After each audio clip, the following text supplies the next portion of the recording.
Assalamualaikum warahmatullahi wabarakatuh.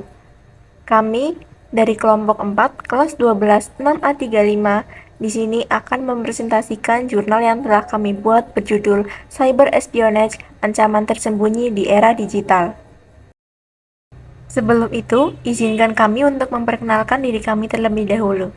Saya Anis Afiana dengan NIM 122220707. Saya Elisa Deangrida Avila dengan NIM 122204116. Perkenalkan, nama saya Yuli Kurniawati dengan NIM 1220274. Perkenalkan, nama saya Fairuz Sakila dengan NIM 1220497. Perkenalkan, nama saya Fardadina Afilni dengan NIM 1221263. Yang pertama adalah pendahuluan. Pesatnya perkembangan teknologi telekomunikasi telah mendorong globalisasi, namun di sisi lain memunculkan ancaman kejahatan cyber atau cybercrime yang kompleks. Salah satunya yaitu cyber espionage. Aktivitas mata-mata cyber ini bertujuan mencuri informasi strategis dan menimbulkan dampak serius pada ekonomi serta keamanan nasional. Berbagai kasus cyber espionage telah banyak terjadi di Indonesia, menunjukkan kerentanan cyber dan keterbatasan regulasi hukum yang spesifik. Oleh karena itu, penelitian ini akan menganalisis cyber espionage dan peran cyber law, khususnya Undang-Undang ITE, dalam upaya penanggulangannya, termasuk meninjau tantangan yang dihadapi. Selanjutnya, kajian literatur. Cyber espionage adalah evolusi spionase tradisional yang kini terjadi di dunia maya. Ini merupakan tindakan mata-mata digital yang dilakukan secara tersembunyi oleh individu atau kelompok, seringkali atas perintah pemerintah untuk mencuri informasi penting dan rahasia, terutama yang bersifat ekonomi atau militer. Kejahatan cyber ini memiliki ciri khas yang berbeda dari kejahatan konvensional, meliputi cakupan luas di dunia maya, kesulitan penanganan karena anonimitas dan sifat lintas batas, penggunaan perangkat yang terhubung internet, serta potensi menimbulkan kerugian material maupun imaterial yang jauh lebih besar. Kajian literatur selanjutnya adalah cyber law. Cyber law mencakup semua aspek hukum terkait penggunaan internet dan teknologi digital, seperti akses ilegal, penyadapan, hingga perlindungan data. Secara hukum, penyadapan yang sebagai bagian dari cyber espionage adalah pelanggaran baik menurut hukum nasional, misalnya Undang-Undang Telekomunikasi dan Undang-Undang ITE, maupun hukum internasional, misal Konvensi Wina 1961 dan Lombok Treaty. Meskipun Indonesia memiliki berbagai peraturan, tantangan penegakan hukum cyber law terhadap cyber espionage lintas negara masih besar akibat anonimitas pelaku, volatilitas bukti digital, dan perbedaan yurisdiksi antar negara. Untuk selanjutnya adalah metodologi penelitian yang akan dijelaskan oleh rekan kami, Elisa Dayang Rifda. Saya akan menjelaskan tentang metodologi penelitian. Penelitian ini menggunakan metode yuridis normatif atau penelitian hukum kepustakaan yang didukung analisis deskriptif kualitatif. Metode ini dipakai untuk menganalisis peraturan perundang-undangan seperti Undang-Undang ITE terkait cyber espionage, serta mendeskripsikan definisi, jenis, motif, dan dampaknya berdasarkan studi literatur. Data dianalisis kualitatif untuk menarik kesimpulan tentang efektivitas dan tantangan cyber law dalam menanggulangi ancaman tersebut. Selanjutnya ada hasil dan pembahasan. Perkembangan teknologi membuat banyak aktivitas manusia kini bergantung pada sistem digital, mulai dari pendidikan, bisnis, pemerintahan, hingga militer. Namun, kemajuan ini juga membawa masalah baru. Salah satunya adalah cyber espionage, di mana cyber espionage ini adalah tindakan mencuri informasi penting secara diam-diam melalui jaringan komputer tanpa izin pemiliknya. Kejahatan ini berbahaya karena sering menargetkan lembaga penting seperti pemerintah dan perusahaan besar. Selanjutnya ada tujuan cyber espionage. Yang pertama, politik dan militer, yaitu mencuri dokumen rahasia negara atau strategi pertahanan untuk mendapatkan keunggulan dalam politik atau militer. Yang kedua, ekonomi dan industri, yaitu mencuri rahasia bisnis seperti desain produk atau data pelanggan agar bisa memenangkan persaingan secara curang. Yang ketiga ada dominansi global, yaitu menggunakan informasi rahasia untuk memperkuat pengaruh suatu negara untuk kelompok di dunia, termasuk mempengaruhi opini publik. Untuk materi selanjutnya akan dijelaskan oleh Yuli Kurniawati. Selanjutnya, yang kedua, penyebab munculnya cyber espionage. Yang pertama, ketergantungan besar pada teknologi digital. Yang kedua, pelaku bisa menyembunyikan identitasnya dengan mudah di dunia maya. Yang ketiga, belum ada aturan internasional yang tegas untuk menindak kejahatan ini.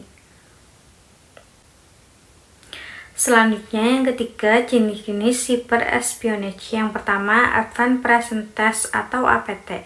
Serangan siber kompleks yang bertujuan mencuri data rahasia yang dilakukan dalam jangka waktu lama. Yang kedua, malware, perangkat lunak jahat yang merusak atau mencuri informasi.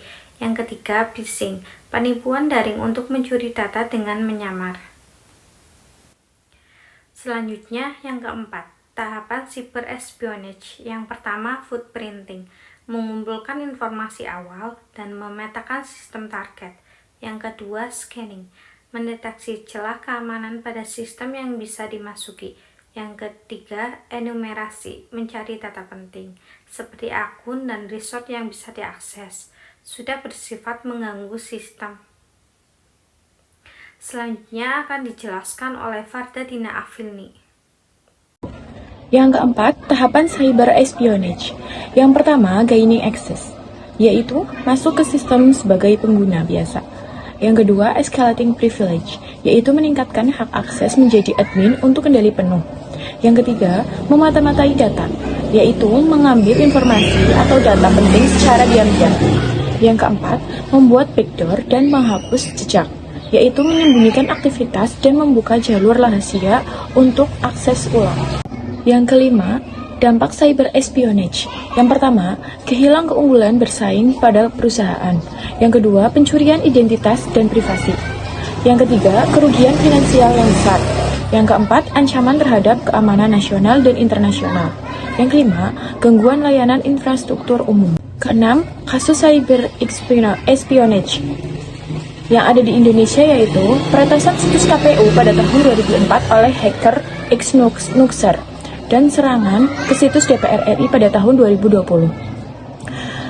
Kasus yang ada di luar negeri yaitu Operation Aurora pada tahun 2009, serangan ke Google oleh hacker dari Tiongkok. Yang kedua, bocornya dokumen rahasia NSA oleh Edward Snowden pada tahun 2013. Yang ketiga, peretasan Komite Nasional Demokrat AS pada tahun 2016 yang diduga dilakukan oleh Rusia. Yang ketujuh, ada penanganan dan hukum.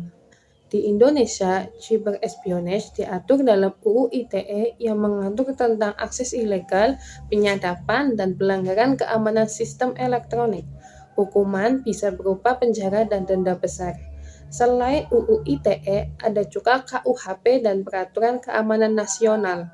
Namun, penegakan hukum sering sulit jika pelaku berasal dari luar negeri, sehingga penanganan juga dilakukan melalui jalur diplomasi dan kerjasama internasional. Upaya penanggulangan cyber espionage. Yang pertama ada penguatan sistem keamanan siber. Yang kedua, peningkatan edukasi dan kesadaran digital kepada masyarakat. Yang ketiga, kerjasama internasional dalam penegakan cyber law. Yang keempat, pengembangan teknologi deteksi dan forensik untuk melacak aktivitas mencurigakan. Dan yang terakhir ada kesimpulan. Penelitian ini menganalisis cyber espionage sebagai kejahatan siber yang berkembang, mengidentifikasi motif beragam atau ekonomi, politik, militer, tahapan kompleks, dan dampak seriusnya pada ekonomi serta keamanan nasional, seperti terlihat dari berbagai kasus nyata di Indonesia dan global. Meski belum ada UU khusus, tindakan terkait dapat dijerat oleh UU ITE, KUHP, dan UU Telekomunikasi. Upaya penanggulangan penting meliputi penguatan keamanan siber, peningkatan kesadaran digital, pengembangan teknologi deteksi, dan kerjasama internasional. Studi ini memberikan pemahaman dasar tentang cyber espionage dan implikasinya yang dapat mendukung pembuatan kebijakan siber. Sekian presentasi yang kami sampaikan. Terima kasih telah memperhatikan sampai akhir. Kami mohon maaf apabila terdapat kesalahan dalam penyampaian. Semoga presentasi kami bisa bermanfaat bagi banyak orang. Wabillahi taufiq wal hidayah. Wassalamualaikum warahmatullahi wabarakatuh.